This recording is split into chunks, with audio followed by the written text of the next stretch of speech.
ক্যামেরার সামনে যারা বলেন hello guys, welcome back to my channel, কিংবা রাত জেগে ফ্রিল্যান্সিং করে ডলার আনেন দেশে, তাদের জন্য এবার পকেটে পয়সা জমানোর বাম্পার অফার নিয়ে এলো বাজেট 2026-27।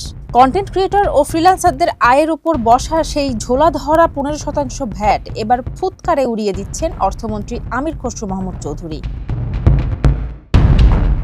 এখন থেকে ভ্যাটের টেনশন ভুলে শুধু ভিউ আর রিচ বাড়ানোর দিকে নজর দিলেই চলবে। সহজ ভাষায়, এখন থেকে ফেসবুকে রিলস বানানো, ইউটিউবে ব্লগিং করা কিংবা আপওয়ার্ক ফাইবারে কোডিং করার পর ভ্যাটের বিল দেখে আর হার্ট অ্যাটাক করার দশা হবে না। পুরো 15% টাকাই এখন থেকে ক্রিয়েটরদের নিজেদের পকেটে ঢুকবে।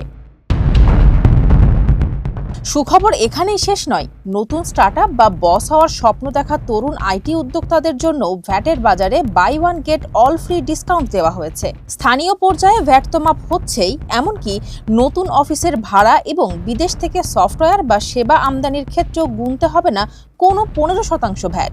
এক কথায়, মেধা আর ইন্টারনেটের জোরে এবার তরুণদের পকেট গড়ের মাঠ থেকে রকেট স্পিডে ভরিয়ে দেওয়ার সব ব্যবস্থাই পাকা করেছে নতুন বাজেট। ফারজানা হাসিন, মানবকণ্ঠ।